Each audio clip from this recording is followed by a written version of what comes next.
പ്രണയിനി ഭാഗം 21. എഡ്ഡി പുറത്തിറങ്ങിയപ്പോൾ തന്നെ ആരുവും അവനൊപ്പം ഇറങ്ങി അവൻ്റെ അടുത്തേക്ക് ചെന്നിരുന്നു. എന്നാൽ നന്ദന് നേരെ മുന്നോട്ട് നടക്കാൻ ഒരുങ്ങിയ എഡ്ഡി പെട്ടെന്ന് എന്തോ ഓർത്തുകൊണ്ട് തനിക്ക് പിറകിൽ വിറച്ചു നിൽക്കുന്ന ആരുവിൻ്റെ കയ്യിൽ കൈ കോർത്ത് പിടിച്ചുകൊണ്ട് വേഗത്തിൽ കമ്പനിയിലേക്ക് കയറി. അവർ നേരെ പോയത് സാമുവലിൻ്റെ ക്യാബിനിലേക്കായിരുന്നു. അവരുടെ ഭാഗ്യം കൊണ്ടോ എന്തോ അന്ന് അദ്ദേഹം ഒരാഴ്ചത്തേക്കുള്ള ബിസിനസ് ട്രിപ്പിന് പോയിരിക്കുകയാണ് എന്ന് എഡ്ഡി അറിഞ്ഞപ്പോൾ അവന് വല്ലാത്ത സന്തോഷം തോന്നി. അപ്പോൾ തന്നെ ഫോണെടുത്ത് ഇവിടുത്തെ കാര്യങ്ങളൊക്കെ ഞാൻ നോക്കിക്കോളാം എന്ന് പറഞ്ഞുകൊണ്ട് സാമുവലിന് ഒരു മെസ്സേജ് അയച്ചു. പിന്നെ ആകെ പകച്ചുകൊണ്ട് നിൽക്കുന്ന ആരുവിനെ ചേർത്ത് പിടിച്ചുകൊണ്ട് ക്യാബിനിലേക്ക് കയറിയ ശേഷം ഡോർ ക്ലോസ് ചെയ്ത് എഡ്ഡി നേരെ ചെയറിൽ പോയിരുന്നു. നീ എന്താ ബൊമ്മക്കുട്ടി അവിടെ തന്നെ നിന്ന് കളഞ്ഞത്? ഇവിടേക്ക് വാ, ഇന്നത്തെ പ്രോഗ്രാം എന്തൊക്കെയാണെന്ന് പറഞ്ഞു തരാം. ഗൗരവത്തോടെയുള്ള അവൻ്റെ വാക്കുകൾ കേട്ടപ്പോൾ മറ്റൊന്നും ഓർക്കാതെ അവൾ അവൻ്റെ അരികിലേക്ക് ചെന്നു നിന്നു. അപ്പോൾ അവളെ ഒന്ന് നോക്കിക്കൊണ്ട് എഡ്ഡി ഓരോ കാര്യവും പറഞ്ഞു കൊടുത്തുകൊണ്ടിരുന്നു. എന്നാൽ കുറച്ചു നേരം കഴിഞ്ഞിട്ടും പറഞ്ഞു തീരാത്തതിനാൽ ആരുവിന് ആകെ കാല് കുഴയും പോലെ തോന്നിയതും അവൾ എഡ്ഡി കാണാതെ കാലിലേക്ക് കൈ കൊണ്ടുപോയപ്പോൾ തന്നെ എഡ്ഡി അവളെ പിടിച്ച് മടിയിലിരുത്തിയിരുന്നു. വീട്ട് ഞെട്ടലോടെ അവൻ്റെ മടിയിൽ നിന്ന് എഴുന്നേൽക്കാൻ നോക്കിയപ്പോൾ അതിന് സമ്മതിക്കാതെ അവൻ അവളുടെ ഇടുപ്പിൽ കൂടെ കൈയിട്ട് ചേർത്ത് പിടിച്ചു. വേദന ഉണ്ടെങ്കിൽ പറഞ്ഞൂടെടാ, ഞാൻ ശ്രദ്ധിച്ചില്ല. ഒത്തിരി നൊന്തോ എൻ്റെ ബൊമ്മക്കുട്ടിക്ക്? ആദിയോടെയുള്ള അവൻ്റെ വാക്കുകൾ കേട്ടപ്പോൾ അവൾക്കൊരു നിമിഷം അപ്പുവിനെ തോന്നിപ്പോയി.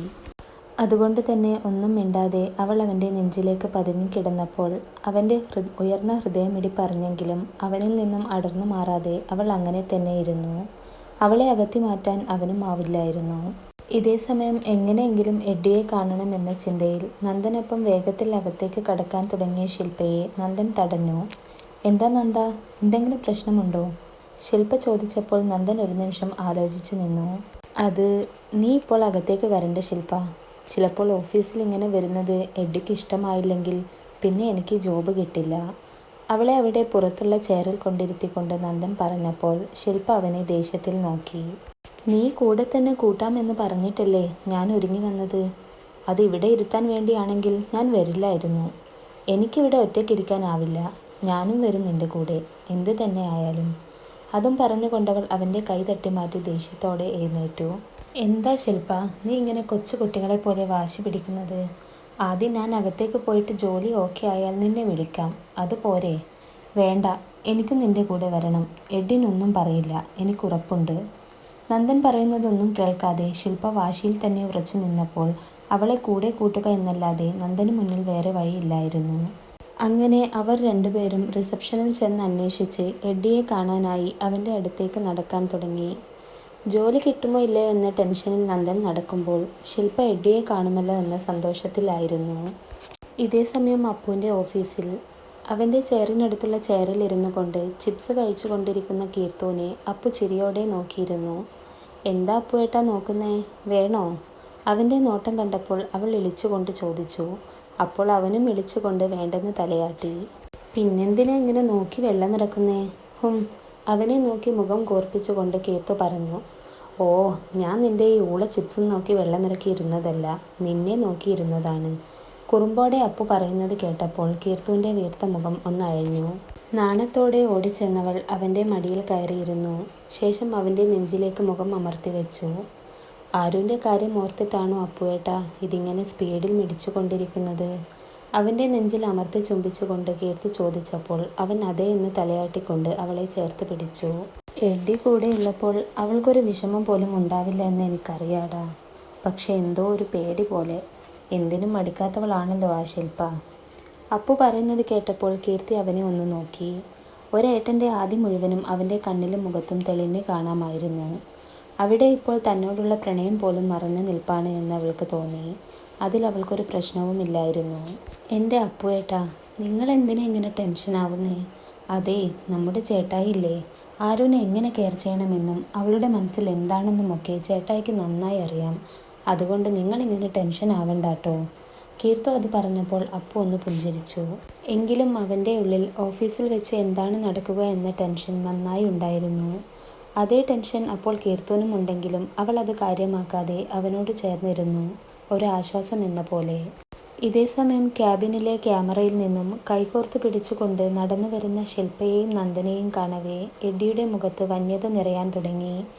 പക്ഷേ തൻ്റെ നെഞ്ചോരം ചേർന്നിരിക്കുന്നവളെ താൻ കാരണം പോലും വേദനിപ്പിക്കാൻ അവൻ ഒരുക്കമല്ലായിരുന്നു. അതുകൊണ്ട് തന്നെ എന്ത് പറയുമ്പോഴും ചെയ്യുമ്പോഴും നോക്കിയും കണ്ടും ചെയ്യണം എന്നവൻ മനസ്സിൽ ആലോചിച്ചു. May come in sir? പുറത്തു നിന്നും നന്ദൻ്റെ ബഹുമാനത്തോടെയുള്ള സ്വരം കേട്ടപ്പോൾ അത്രയും നേരം എഡ്ഡിയുടെ നെഞ്ചിൽ പതുങ്ങിക്കിടന്നിരുന്ന ആരു വെപ്രാളത്തോടെ എഴുന്നേൽക്കാൻ നോക്കി. എന്നാൽ അതിന് സമ്മതിക്കാതെ എഡ്ഡി അവളെ പഴയ പോലെ തന്നെ പിടിച്ചു കിടത്തിയിരുന്നു. Yes coming. ഗൗരവത്തോടെ എഡ്ഡി ശബ്ദമുയർത്തി പറഞ്ഞപ്പോൾ ഡോർ തുറക്കുന്ന ശബ്ദം കേട്ടു. ആ സമയം ആകെ വിറച്ചു നിന്ന ആരു എഡ്ഡിയുടെ നെഞ്ചിൽ തൻ്റെ മുഖം അമർത്തി ഇരു കൈകൊണ്ടും അവനെ ഇറുക്കെ കെട്ടിപ്പിടിച്ചു. അത് ആസ്വദിച്ചുകൊണ്ട് തന്നെ അവൻ അവളുടെ മുടിയിൽ ചുണ്ടുകൾ അമർത്തി. ഇതേസമയം ഡോർ തുറന്ന് ചിരിയോടെ അകത്തേക്ക് കയറിയ നന്ദൻ്റെയും ശില്പയുടെയും മുഖം മാറി.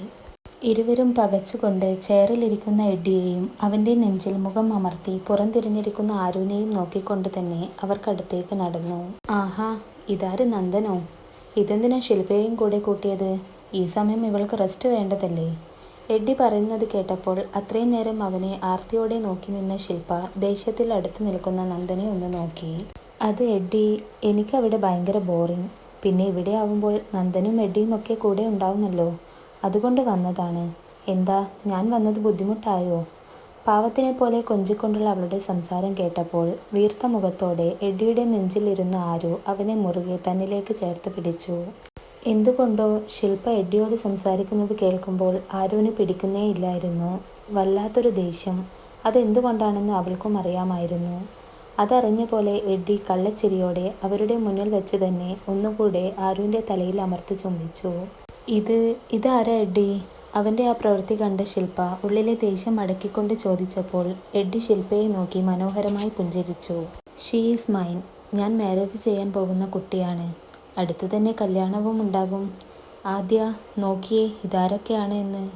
എഡ്ഡി അതും പറഞ്ഞുകൊണ്ട് ആരുവിൻ്റെ ഇടുപ്പിലൊന്ന് നുള്ളിയപ്പോൾ അപ്പോൾ തന്നെ തല ഉയർത്തിക്കൊണ്ടവൾ അവൻ്റെ മടിയിൽ നിന്നും പിടഞ്ഞെഴുന്നേറ്റിരുന്നു. എന്നാൽ ആ സമയം കൺമുന്നിൽ ആരുവിനെ കണ്ട ശില്പയും നന്ദനും ഞെട്ടിക്കൊണ്ട് അവളെ നോക്കി. ആരു?